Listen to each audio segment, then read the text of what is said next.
Assalamu alaikum warahmatullahi wabarakatuh. Jews have a historical right to the land of Palestine. That's a common claim that have been advertised by those who support the illegal occupation of Palestine, especially among the politicians, media, and their general public. Now, let's examine that claim historically to see whether it holds any weight. And to do so, I'm going to use the scriptures of the Jews themselves, as well as historical academic references from non-Muslims. So, going back in history to see how this all began, God commands Abraham, who was born in what we call today Iraq, to travel to Canaan, which was the lands of the Canaanites. And as we see here, long before the children of Israel even existed, this land belonged to the Canaanites, as far as we can trace back ownership in history. So Abraham travels there at approximately 2000 BC, and God promises to give him and to his descendants that land as mentioned in the Old Testament in Genesis chapter 12. And then he gets married, and he have children, including Ishmael and Isaac. And then Ishmael has a son, which is Jacob, and God promises both Isaac and Jacob that land. The reason I'm emphasizing this promise is because we will come back to it later on, as it's very important. Then God names Jacob Israel, and that's how the name comes into existence.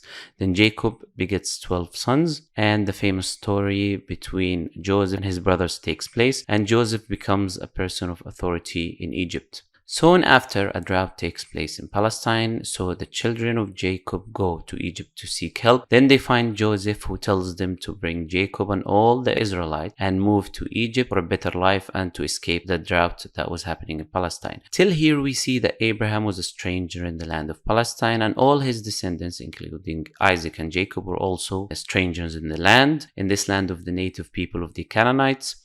And they eventually decide to leave because of the circumstances in Palestine. Later on, Jacob and Joseph die, and his descendants remain in Egypt happily until Pharaoh starts killing and enslaving the Israelites.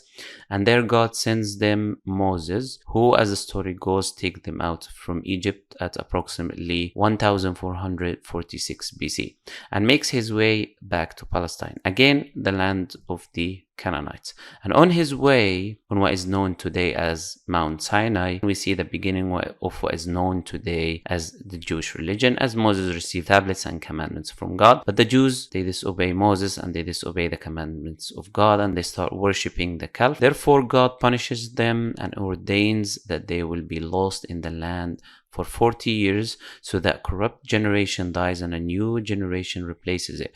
And God tells them that he will give them the land of the Canaanites once more, which was called Palestine, as documented from empires like the Babylonians and the Romans and the Syrians. So Moses makes his way to the land, but never steps foot in the land, and he dies. So Joshua takes command after the death of Moses, and he starts to invade the land of the Canaanites. And the Israelites start wiping out as much as they could from the native people who were living in the land of Canaan, killing both men, women, and children, animals, and even burning their lands, as we can see in the Old Testament in Joshua chapter 6, chapter 8, and chapter 10. So don't be surprised today when you see the occupation forces in Palestine killing innocent women and children, because that's what's mentioned in their books, and that's what they believe, and that's what they did in the past.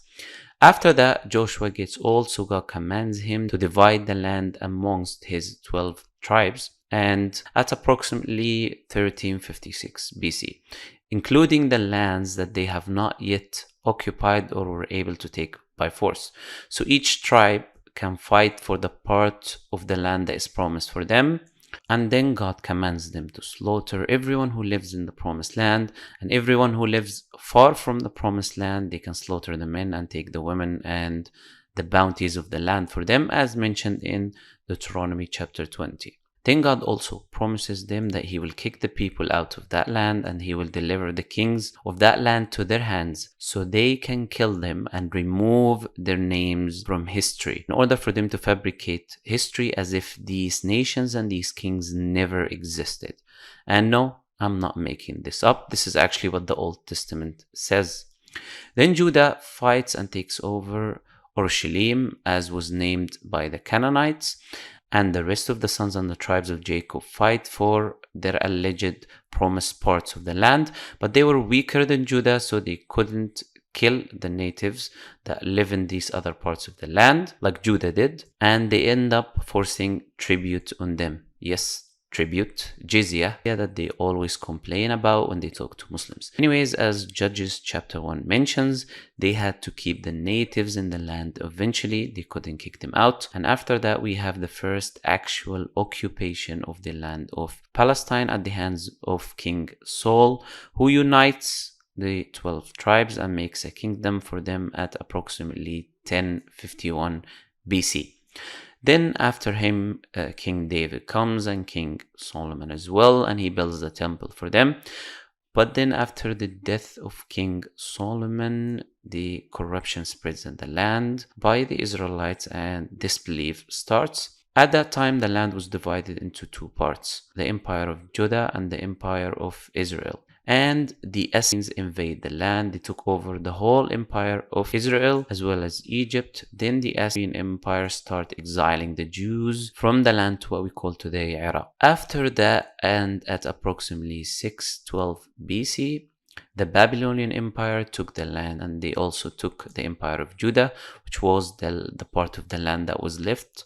And they destroyed the Temple of Solomon and exiled the remaining Israelites to Iraq, which is known as the Babylonian exile at 586 BC. And here we see that throughout the whole history of the Israelites, they only ruled that land that they claim is their land for approximately 420 years, and they took over that land through genocide of as much as they could of the natives and the people who were living there, and forcing tribute on the rest that they couldn't massacre like the other people. Then the Babylonian Empire didn't last long, as the Persians took over at 536 BC, and a small number of the Israelites who were exiled to Iraq went back to Palestine, around 50,000 people as the Old Testament record shows, as the majority of them already died in wars and during their exile. So that small number of Israelites who came back lived as subject in the land alongside the rest of the native tribes who were still there under subjugation of the Persian rule. After that, the Persians lost the land to Alexander the Great, and after the death of Alexander the Great, the Roman Empire took over the land, and the Israelites revolted against Titus, the Roman Empire, and he defeated them and destroyed their temple. And afterwards, they also revolted against Hadrian, the Roman Emperor, who defeated them, killed them, and kicked them out of the land at approximately 132 BC.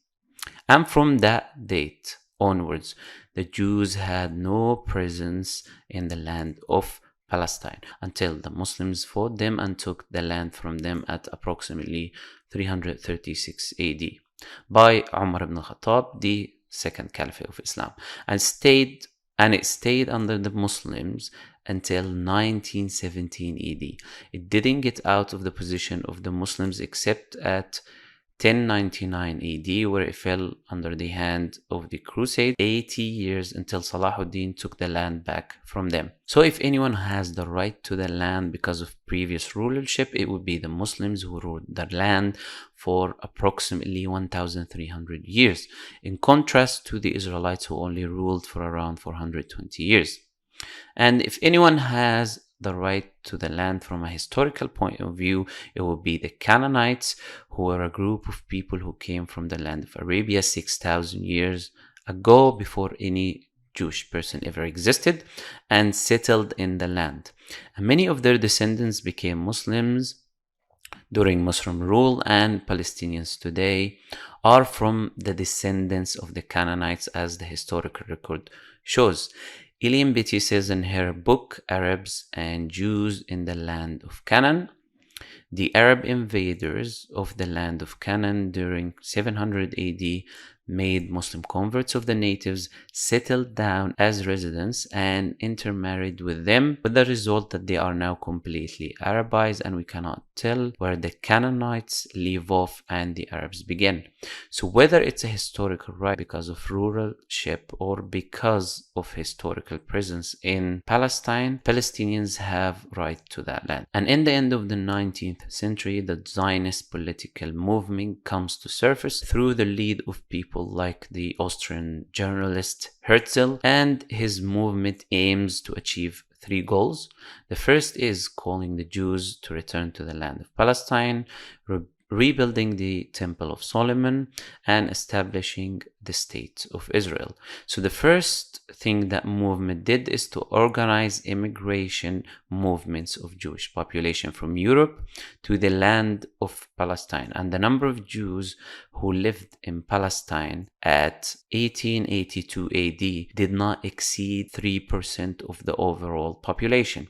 So from 1882 AD until 1948 AD, they organized 6 immigration movements, moving the Jewish people from a 3% population in the land of Palestine to 31% of the population, in which the land was under British rule, who gave majority of the land to the Jews and forcefully gave them recognition of a colonial terrorist state. That's why we see that majority of their government officials are originally immigrants coming from Europe.